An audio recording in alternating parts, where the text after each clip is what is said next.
తాకట్టులో ఉన్న బంగారాన్ని విడిపించి ఆ రోజు ఆన్లైన్ రేటుకే మేము కొంటాం. Sharma gold company. నమస్తే, వెల్కమ్ టు సుమన్ టీవీ. నేను గిరిజ. సాధారణంగా కుజదోష సమస్యలు కానీ, కాలసర్ప దోషాలు, లేదంటే వివాహ సమస్యలు, అలాగే సంతాన సమస్యలు, సో వీటన్నిటికీ కూడా సుబ్రహ్మణ్య షష్ఠి రోజు స్వామివారిని ఆరాధిస్తే సమస్యలన్నీ తొలగిపోతాయని అంటూ ఉంటారు. సో ఆ రోజు సుబ్రహ్మణ్య షష్ఠి రోజు స్వామివారిని ఏ విధంగా ఆరాధించాలి, సో పూజా విధానాన్ని ఏ విధంగా ప్రారంభించాలి, ఎలాంటి పరిహారాలు చేసుకుంటే మనకి సమస్యలన్నీ తీరుతాయి అనే విషయాలను తెలియజేయడానికి ఇవాళ మనతో పాటు ప్రముఖ జ్యోతిష పండితులు బ్రహ్మశ్రీ నందిభట్ల శ్రీహరి శర్మ గురువు గారు ఉన్నారు. వారితో మాట్లాడే ప్రయత్నం చేద్దాం. గురువుగారు నమస్కారం. వాగర్థ వివ సంపృక్తౌ వాగర్థ ప్రతిపత్తయే జగదః పితరౌ వందే పార్వతీ పరమేశ్వరౌ సదాశివసమారంభాం శంకరాచార్య మధ్యమాం అస్మదాచార్యపర్యంతం వందే గురు పరంపరాం. ఆదిత్యాయ చ సోమాయ మంగళాయ బుధాయ చ గురుశుక్ర శనిభ్యశ్చ రాహవే కేతవే నమః. శృంగేరి జగద్గురు పీఠాధిపతులకి, కంచి పీఠాధిపతులకి నమస్కారములు తెలియజేసుకుంటూ కార్యక్రమాన్ని ప్రారంభిద్దాం. గురుగారు, మామూలుగా కాలసర్ప దోషం లేదంటే కుజదోషం, సంతాన సమస్య ఇవన్నీ ఉంటాయని బాధపడుతూ ఉంటారు చాలామంది. సో సుబ్రహ్మణ్య షష్ఠి రోజు సుబ్రహ్మణ్య స్వామిని ఆరాధిస్తే ఈ సమస్యల నుంచి బయటపడే అవకాశం ఉంటుంది అని అంటూ ఉంటారు కదా. సో ఆ రోజు సుబ్రహ్మణ్య స్వామి కృపకి పాత్రలు అయ్యేందుకు అంటే ఎలాంటి పరిహారాలు చేసుకుంటే ఈ సమస్యల నుండి బయటపడే అవకాశం ఉందంటారు గురువుగారు? సుబ్రహ్మణ్య స్వామి యొక్క ఆరాధన ఫలితం వల్ల మానవులకి కలగనటువంటి యోగం అంటూ ఏది లేదు. వాస్తవాన్ని గమనించుకున్నట్లయితే ప్రధానంగా నవగ్రహాల్లో కుజుడు సుబ్రహ్మణ్య స్వామి అంశే. కుజుడు ఈజ్ నథింగ్ బట్ సుబ్రహ్మణ్య స్వామి. కాబట్టి ఈ యొక్క జ్ఞానాన్ని పొందడం కోసం జన్మించినటువంటి వ్యక్తి ఈ సుబ్రహ్మణ్య స్వామి. సాక్షాత్తు పార్వతీ పరమేశ్వరుల సంతానము, ప్రత్యక్ష సంతానముగా చెప్పబడి ఉంది. కాబట్టి ఈ యొక్క సుబ్రహ్మణ్య స్వామి దేవతలకి సేనాధిపతి. కాబట్టి ఈ సుబ్రహ్మణ్య స్వామిని ఆరాధన చేయడం వల్ల ఎవరెవరికి ఎటువంటి సమస్యలు తొలగిపోతాయంటే ముఖ్యంగా పిల్లల్లో ఆటిజం అనేటువంటిది ఉంటుంది. ఆ ఆటిజం దోషం తొలగిపోవాలి అన్నప్పుడు సుబ్రహ్మణ్య స్వామిని ఏ విధంగా ఆరాధన చేయాలో చెప్పుకుందాం. ముందుగా సమస్యల గురించి చెప్పుకుందాం. ఈ సమస్యలన్నీ కూడా పరిహారం చేసుకోవాలంటే ఏ విధంగా ఆరాధన పద్ధతులు చేయాలో మనం ఆ సుబ్రహ్మణ్య షష్ఠి రోజున ప్రత్యేకించి చేయడం వల్ల సత్ఫలితాలు అతి శీఘ్రంగా కలుగుతాయి. కుజదోషం ఉన్నవాళ్ళు, కాలసర్పదోషం ఉన్నవాళ్ళు, సంతానపరంగా దోషం ఉన్నటువంటి వాళ్ళు, పురుషుల్లో స్త్రీలలో, అలాగే ఈ సంబంధించినటువంటి ఉద్యోగ సమస్యలు, రుణ సమస్యలు, ఆస్తి తగాదాలు, ఇలాంటి అనేక రకాలైనటువంటి సమస్యలతో బాధపడేటువంటి వాళ్ళకందరికీ కూడా ఈ డిసెంబర్ 6వ తారీఖు రోజున సుబ్రహ్మణ్య షష్ఠి శనివారం అయింది. కాబట్టి ఆ రోజున ఇంకొక ప్రత్యేకత కూడా చాలా ఉంది. ఎందుకంటే ఇటువంటి అరుదైనటువంటి రోజు మళ్ళీ మనకు రావాలంటే చాలా సందర్భాల్లో అంత తొందరగా రాదమ్మా. కాబట్టి ఈ షష్ఠి తిథి మరి ఒక ప్రత్యేకమైనటువంటి కలిసి వచ్చినటువంటి రోజు ఈ 2024 మార్గశిర మాసంలో వచ్చే సుబ్రహ్మణ్య షష్ఠి డిసెంబర్ 6వ తారీఖు రోజున అద్భుతమైన రోజుగా చెప్పబడవచ్చు. అయితే సమస్యలు ఎట్లాంటివి ఏ విధంగా వస్తాయంటే కాలసర్పదోషంలో ఎవరు జన్మించినా వాళ్ళకేమి ఇబ్బందిగా భయపడాల్సినటువంటి అవసరం కూడా లేదండి. ఈ కాలసర్పదోషంలో ఏ రోజుల్లో పుడితే కాలసర్పదోషమో వీడియో కూడా చేసాం మనం. కాబట్టి ఆ రోజును చూసుకొచ్చి ఇప్పుడు 86 నుంచి 96 మధ్యలో పుట్టిన ఎవ్వరికీ కూడా కాలసర్పదోషము లేదు.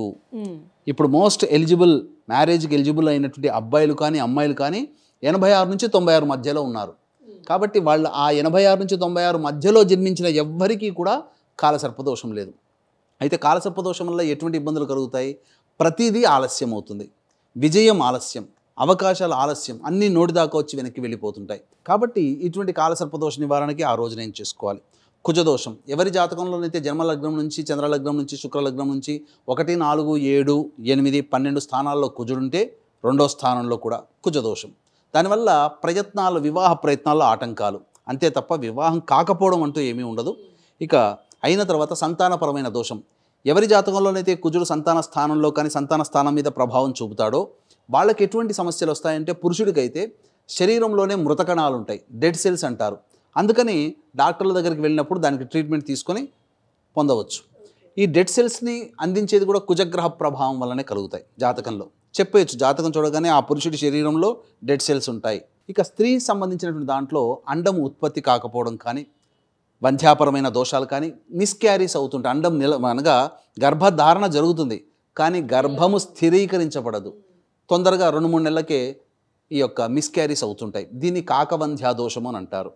ఇక జాతకంలో ఈ యొక్క కుజుడు కనుక బలహీనంగా ఉన్నాడనుకో ఏమవుతుంది, ప్రతి మనిషి ఇన్ఫీరియారిటీ కాంప్లెక్స్తో బాధపడుతుంటాడు. ఎవరైనా దూరంగా ఉన్నవాళ్ళు నవ్వినా నా గురించే నవ్వుకున్నారేమో, ప్రతి దాన్ని కూడా అవమానంగా తీసుకుంటుంటారు. అటువంటి మనస్తత్వం కుజుడు బలహీనంగా ఉన్నటువంటి జాతకంలో. ఇక రెండో ఇంట్లో ఎవరికైతే కుజుడు ఉంటాడో ఆ కుజుడి ప్రభావం వల్ల ఆ ఇంట్లో నరకం ఆ పిల్లల వల్ల, ఆ మనుషుల వల్ల. ఎందుకంటే నోటి నుంచి వచ్చిందల్లా కఠినమైన వాక్కులు ఉంటాయి. మూడో ఇంట్లో కుజుడు బలహీనంగా ఉంటే సోదర సోదరిమణులతో విభేదాలు ఉంటుంటాయి. తెలిసిన వాళ్ళతో స్నేహితులతో ఎవ్వరూ కలవరు. అటువంటిది. నాలుగో ఇంట్లో తల్లి సౌఖ్యం ఉండదు, ఇంట్లో ప్రశాంతత ఉండదు, ఎప్పుడూ తరచూ యాక్సిడెంట్స్కి గురవుతాయి. అంటే మన శరీరంలో నుంచి ఉన్నటువంటి అంతర్గతంగా ఉన్న రక్తము భూమి పుత్రుడు కుజుడు కాబట్టి ఎప్పుడైతే భూమిని రక్తం తడిపే స్థితి ఉంటుందో అటువంటి వాళ్ళ జాతకాల్లో తరచూ యాక్సిడెంట్స్ అవుతూ ఉంటుంటాయి. ఆపరేషన్స్ జరుగుతున్నా, ఎప్పుడు ఆపరేషన్స్ అవుతున్నా కుజగ్రహ ప్రభావం. ఇక ఐదో స్థానం సంతానం, జ్ఞానం కూడా చెప్పబడి ఉంది. కాబట్టి ఏ సమయానికి ఎప్పుడు ఏ పని చేయాలో తెలియదు. ఇక ఆరవ స్థానంలో కుజుడు దోషంగా ఉన్నట్లయితే జన్మలగ్నం నుంచి రుణగ్రస్తులు అవుతారు, శత్రువులు ఎక్కువగా ఉంటుంటారు. ఏడవ స్థానంలో ఉంటే భాగస్వామ్య వ్యాపారాలు బాగుండవు, దంపతుల మధ్య విభేదాలు ఉంటాయి. ఎనిమిదో స్థానంలో ఉంటే తరచూ ఆపరేషన్స్ జరుగుతుండడం. తొమ్మిదో స్థానంలో కుజుడు బలహీనంగా దోషంగా ఉన్నట్లయితే తండ్రితో విభేదాలు ఉంటాయి, ఆస్తి తగాదాలు, వారసత్వ తగాదాలు ఎక్కువగా ఉంటాయి. పదో స్థానంలో కుజుడు బలహీనంగా ఉన్నట్లయితే పదవ స్థానాన్ని కుజుడు ప్రభావితం చేస్తుంటే ఒక ఉద్యోగంలో ఎప్పుడూ ఒక చోట స్థిరంగా ఉండరు. ప్రతి 6-7 నెలలకోసారి లేదా సంవత్సరంకోసారి ఉద్యోగంలో మార్పులు ఉంటుంటాయి. నిర్ణయాల్ని త్వరగా తీసుకుంటాడు. 11వ స్థానంలో కుజుడు దోషంగా ఉంటే తల్లితరపు బంధువులతో ఇబ్బందులు. 12వ స్థానంలో ఉన్నాడంటే అధిక ఖర్చు, రూపాయి సంపాదన 10 రూపాయలు ఖర్చు అన్నట్టుగా ఉంటుందమ్మా. ఈ విధంగా కుజుడు జన్మలగ్నం నుంచి 12 భావాల్లో దోషంగా ఉన్నప్పుడు జరిగేటువంటి పరిణామాలు. ఇక సంబంధించినటువంటిది చూసుకున్నట్లయితే ఈ కుజుని యొక్క ప్రభావం వలన ఇలాంటి సమస్యలు తరచుగా వస్తుంటాయి. కాబట్టి ఈ కుజుని యొక్క అనుగ్రహం పొందడం కోసం కుజునికి అధిష్టాన దేవత అయినటువంటి సుబ్రహ్మణ్య స్వామి జయంతి అయినటువంటి ఈ మార్గశిర మాసం షష్ఠి తిథి రోజున కొన్ని పరిహారాలు పాటించుకున్నట్లయితే, ముఖ్యంగా ఎటువంటి సమస్యలతోనంటే సొరియాసిస్తో బాధపడుతుంటుంటారు. బొల్లి, శ్వేతకుష్టు వ్యాధి అని అంటారు. బొల్లి అంటారు, అంటే చర్మము తెల్లగా మారిపోవడం, అలాగే చుండ్రు రావడం, ఎక్కువగా ఈ చర్మ సంబంధమైనటువంటి అలర్జీతో బాధపడుతూ ఉంటుంటారు. వాటన్నిటికీ కూడాను కుజగ్రహ ప్రభావమే. అలాగే రక్త సంబంధమైనటువంటి రక్తము సరిగ్గా లేకపోవడం కానీ, రక్త సంబంధమైనటువంటి రోగాలు వస్తుంటాయి కదా దోషాలతో, వాటన్నిటికీ కూడాను కుజుడు బలహీనంగా ఉండడం జన్మజాతకంలోనే. కాబట్టి మనం వైద్యం తీసుకోవాలి. మన అనారోగ్య సమస్యలు వచ్చినప్పుడు వైద్యుని సంప్రదించాలి. కానీ దీంతోపాటు ఇటువంటి సమస్యలు ఉన్నటువంటి వాళ్ళు, జాతకరీత్యా ఇటువంటి ఇబ్బందులతో బాధపడుతున్నటువంటి వాళ్ళు ఈ సుబ్రహ్మణ్య షష్ఠి రోజున చెప్పబోయేటువంటి పరిహారాన్ని కనుక పాటించినట్లయితే తప్పకుండా వాళ్ళ సమస్య నుంచి బయటపడడానికి ఒక మంచి మార్గం వాళ్ళకి లభిస్తుంది. ఏంటా పరిహారం అనేటువంటిది మనం తెలుసుకునే ముందు వీక్షించేటువంటి ప్రేక్షకులకి గమనిక, ఈ యొక్క దత్త జయంతి సందర్భంగా మహామహిమాన్వితమైనటువంటి సుప్రసిద్ధ కాశీ క్షేత్రంలో డిసెంబర్ 15వ తారీఖు రోజున జాతకరీత్యా కలుగు విద్య, వివాహ, ఉద్యోగ, దాంపత్య, సంతాన, అనారోగ్య, విదేశీయాన సమస్యల నివారణకి గోచారరీత్యా వృషభ, మిథున, కర్కాటక, సింహ, తుల, వృశ్చిక, మకర, కుంభ, మీన రాశుల్లో జన్మించిన వారికి శనిదోష పరిహారార్థమై సర్వదోష నివారణ పూజల హోమాలు 17,500 రూపాయలకి డిసెంబర్ 15వ తారీఖు రోజున చేయించడం జరుగుతుంది. అవకాశం ఉన్న వాళ్ళు కార్యక్రమ తదనంతరం కాంటాక్ట్ చేసి పూర్తి వివరాలు తెలుసుకోవచ్చు. ఇక గురువుగారు, సుబ్రహ్మణ్య షష్ఠి శనివారమా ఆదివారమా అంటే ఇందులో సందేహం చాలా మందికి ఉంది. డిసెంబర్ 7వ తారీఖు అమ్మ, 5వ తారీఖు 6వ తారీఖు ఉండాలి అసలు యాక్చువల్గా. ఎందుకంటే 5వ తారీఖు నాడు పంచమి, మధ్యాహ్నం నుంచి షష్ఠి వస్తుంది. కాబట్టి శనివారం సూర్యోదయానికి షష్ఠి తిథి ఉంది కాబట్టి 7వ తారీఖు రోజునే మనం సుబ్రహ్మణ్య షష్ఠి జరుపుకోవాలి.